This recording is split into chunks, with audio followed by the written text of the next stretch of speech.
અરવલ્લીથી જીવલેણ અકસ્માતના મહત્વપૂર્ણ સમાચાર મળી રહ્યા છે। નમસ્કાર દર્શક મિત્રો, હું છું દીપિકા પંડ્યા અને આપ જોઈ રહ્યા છો અરવલ્લી ન્યૂઝ।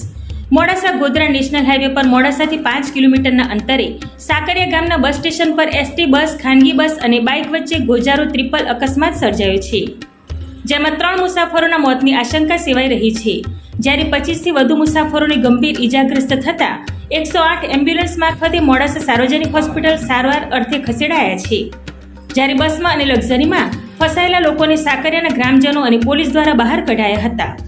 વિગતે અકસ્માતની વાત કરવામાં આવે તો માલપુર તરફથી આવતી પૂરપાટ ગતિમાં આવતી એસટી બસ ડભોઈ ઉંડવા બસે બાઇક ચાલકને અડફેટે લેતા ડિવાઈડર પર કરીને મોડાસા તરફથી આવતી ખાનગી લક્ઝરી બસને ટક્કર મારતા જીવલેણ અકસ્માત સર્જાયો હતો। મુસાફરોની ચીચિયારીઓ વચ્ચે સાકરિયાના ગ્રામજનો મદદે આવી પહોંચ્યા હતા અને મુસાફરોને બહાર કાઢ્યા હતા। ખાનગી લક્ઝરી બસમાં બરોડાના સાવલીના ઓઢા ગામના 35 જેટલા મુસાફરો જગન્નાથપુરી યાત્રા કરી ઉદયપુર થઈને પરત ફરતા અકસ્માત નડ્યો હતો। અકસ્માતમાં ઘટના સ્થળે બાઇક ચાલક અને લક્ઝરી ચાલક અને મુસાફરના કુલ 3 મોત નીપજ્યા હોવાની આશંકા સેવાઈ રહી છે। ઘટના સ્થળે Modasa rural police, town police અને ટ્રાફિક પોલીસ, એલસીબી પોલીસ ઘટના સ્થળે પહોંચી હતી।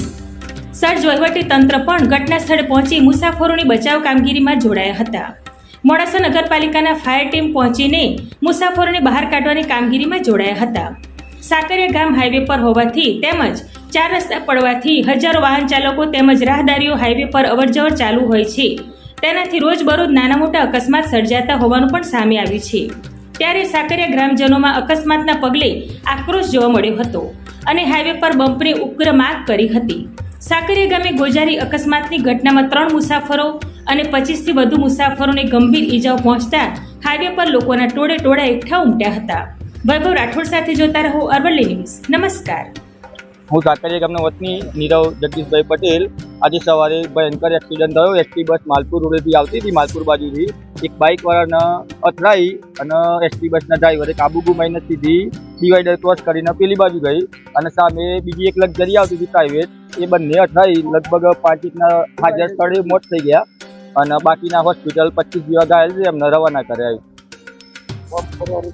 અને બમ્પની બહુ તકલીફ છે, રોજ આવું કંઈક ને કંઈક નાનું મોટું થતું જ રહે છે, એટલે બમ્પ માટે જરૂર છે। મારું નામ જગદીશભાઈ રાણા છે। ક્યાં જતા હતા? અમે જગન્નાથપુરી જાત્રાએ ગયેલા। કેટલા લોકો હતા? અમે 35 લોકો હતા ટોટલ। શું થયું છે? અમે શ્રીનાથજીથી પરત ઘેર સાવલી જતા હતા, તે ઘરે સામેથી બસવાળો આવીને પહેરી ગયો છે અને અમારે ઓછામાં ઓછા 20 થી 25 માણસને ઈજા થઈ છે। લક્ઝરી ક્યાં સવાર કરવું? લક્ઝરી કેટલા મુસાફરો હતા? 30 થી 32 જણ। બોલો સાહેબ। આજરોજ માલપુરથી શામળાજી જતા હાઈવે ઉપર સાકરિયા ગામના પાટિયા નજીક એસટી બસ પૂર ઝડપે આવેલી અને એને બાઇકને ટક્કર મારી રોંગ સાઈડમાં ડિવાઈડર કૂદી અને સામેથી આવતી લક્ઝરી બસ સાથે ટકરાયેલી અને મોટો અકસ્માત થયેલો, જેમાં અત્યાર સુધી મળેલી જાણકારી મુજબ 3 જણના મૃત્યુ નિપજેલ છે અને બાકીના ઈજાગ્રસ્તોને સારવાર માટે મોકલી આપેલ છે। ખાનગી બસમાં ક્યાંથી એ લોકો રાજસ્થાન તરફથી આવતા હતા અને આ બધું માલપુર તરફ જતા હતા। હજુ એની માહિતી લેવાની ચાલુમાં છે। જયદીપસિંહ ચૌહાણ, પ્રદેશ સંગઠન મંત્રી, ગુજરાત રાજ્ય આમ આદમી પાર્ટી।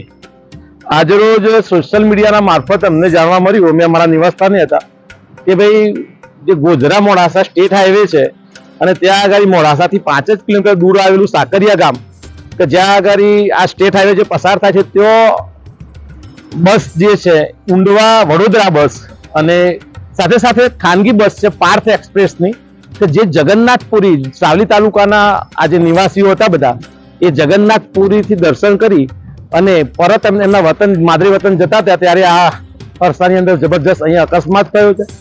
અને અમને જેમ કે પ્રાથમિક રિપોર્ટમાં જે જાણવા મળ્યું છે એની અંદર આ એક્સિડન્ટની અંદર 3 વ્યક્તિઓના સ્તર ઉપર મૃત્યુ થયેલો છે, 25 થી વધારે બાળકો સહિત એની કહેવાય કે અકસ્માતે થતો એને ઈજાગ્રસ્ત થયા છે અને આ ઈજાગ્રસ્તોને હાલ મોડાસા સ્થિત સાર્વજનિક હોસ્પિટલની અંદર સારવાર અર્થે લઈ જવામાં આવ્યા છે। ત્યારે આમ આદમી પાર્ટી વતીથી જે ઈજાગ્રસ્તો છે એ ખૂબ જલ્દીથી ભગવાન એમને સ્વસ્થ કરે તેવી પ્રાર્થના કરીએ છીએ અને સાથે સાથે એક જ્યારે રાજકીય વાત આમાં ન કરતો અહીંયા વારંવાર એક અહીંયા અકસ્માતનું અમને જાણવા મળે છે કે આ જે પોઈન્ટ છે એ વારંવાર અકસ્માતનો ભોગ બને છે. તો તંત્ર દ્વારા આ ગામની અંદર આ અકસ્માત નિવારણ અર્થે વ્યવસ્થિત બમ્પ બનાવવામાં આવે અને એના માટે કંઈક ગતિ અવરોધક કરવામાં આવે.